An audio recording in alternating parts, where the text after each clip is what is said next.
এবার যদি আমি ঠকি তাহলে তোর মুন্ডু চিবিয়ে খাবো। বোকা বাঘটা আবার ঠকে গেল। কি কষ্ট, কি কষ্ট। পাজি শিয়াল, তুই আবারও আমাকে ঠকাইছিস। আজ তোর হাড্ডি চিবিয়ে খাবো।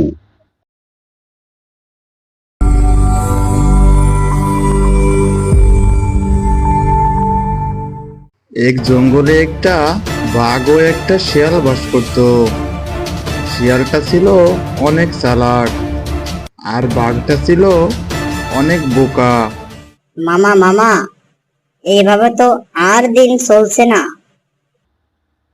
ভাগ্নে, খাবার নিয়ে তো খুবই সমস্যা হচ্ছে। তার ভিতর তুই আবার ভুলভাল বুঝিয়ে আমার খাবার চুরি করিস। ইস মামা, কি যে বলো। মামা চলো আমরা দুজন কিছু একটা চাষ করি। কি চাষ করবি ভাগ্নে? মামা, আখ চাষ করলে কেমন হয়? ভাগ্নে, খারাপ হয় না। চল তাহলে আমরা আখ চাষ করি। তারপর বাঘ আর শিয়াল আখ চাষ করার সিদ্ধান্ত নেয় এবং আখ চাষ করা শুরু করে দেয়।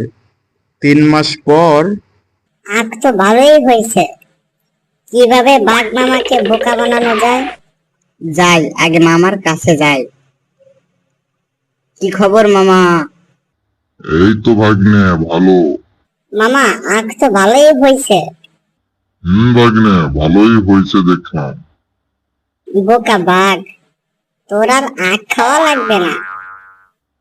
কিরে ভাগ্নে, কি বিড়বিড় করিস মনে মনে? মামা, আখ তো কাটার সময় হয়ে গেছে। এখন ভাগ করব কিভাবে? সব কেটে এনে দুজনে ভাগ করে নেব। দাঁড়া, তোকে নেওয়াচ্ছি। মামা, আমরা আরো এইভাবে ভাগ করি যে তুমি আগা নিবা নাকি গোড়া নিবা। না, ভাগ্নে তো টেনশনে ফেলে দিল। কি করি, আগা নিব নাকি গোড়া নিব? আখের রস তো মনে হচ্ছে আগাই থাকে, তাই আগাই নেই। ভাগ্নে, আমি আগা নিব। আহারে বেচারা বোকা বাঘ। আচ্ছা মামা, আমি তাহলে গোড়াই নি। তুমি আমাকে ঠকিয়ে দিলা মামা। বাঘ আর শিয়াল আখ ভাগ করে নেয়। বাঘ আগা নেয় এবং শিয়াল গোড়া নেয়। তারপর শিয়াল আখের আগা রেখে বাকিটা শিয়াল নিয়ে আসে। মামা যাও, তোমার ভাগেরটা নিয়ে আসো। তারপর বাঘ গিয়ে আগা নিয়ে আসে এবং বাঘ দেখে আগায় কিছুই নেই। ভাগ্নে, তুই আমাকে এইভাবে ঠকালি। মামা, তুমি তো আগা নিলে। আচ্ছা ভাগ্নে, আবার চাষ করব। এবার কিসের চাষ করা যায়? বোকা মামা আগা নিয়ে ঠকেছে, তাই এবার গোড়া নিবে। কিসের চাষ করা যায়?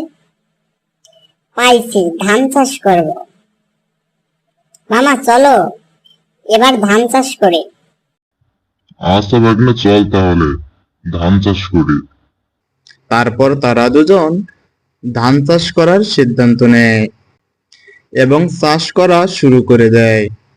3 মাস পর মামা, ধান তো কাটার মতো হয়ে গেছে দেখলাম, পেকে গেছে। ভাগ্নে। আচ্ছা ভাগ্নে, আবার ভাগ করবি না?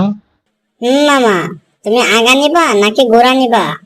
পাজি শিয়াল, আগের বার আমাকে বোকা বানাইছিস, এবার তোকে বোকা বানাবো। আচ্ছা ভাগ্নে, এবার আমি গোড়া নিব। কি কষ্ট, কি কষ্ট। বোকা বাঘটা আবার ঠকে গেল। আচ্ছা মামা, আমি তাহলে আগা নিলাম। এবার তুমি আমাকে ঠকিয়ে দিলা মামা। এবার যদি আমি ঠকি তাহলে তোর মুন্ডু চিবিয়ে খাবো, পাজি শিয়াল। আগের বার আখের মাথা নিয়ে বাঘ ঠকে যায়, তাই এবার বাঘ গোড়া নেওয়ার সিদ্ধান্ত নেয়। আচ্ছা মামা, যাচ্ছি তাহলে। আমার ভাগেরটা আমি নিয়ে আসি। আচ্ছা ভাগ্নে, যা। আমি বিকেলে গিয়ে আমার বাগেরটা নিয়ে আসবো। তারপর শিয়াল সব ধান কেটে নিয়ে আসে এবং বাঘ আবারও ঠকে যায়। এবারও ঠকে গেলাম। পাজি শিয়াল, আজ তোর রক্ষা নেই। এই কথা বলে বাঘ শিয়ালের বাড়ির দিকে যাইতে থাকে। পাজি শিয়াল, তুই আবারও আমাকে ঠকাইছিস। আজ তোর হাড্ডি চিবিয়ে খাবো। সর্বনাশ, বাঘ মামা তো ভয়ানক ভাবে রেগে গেছে।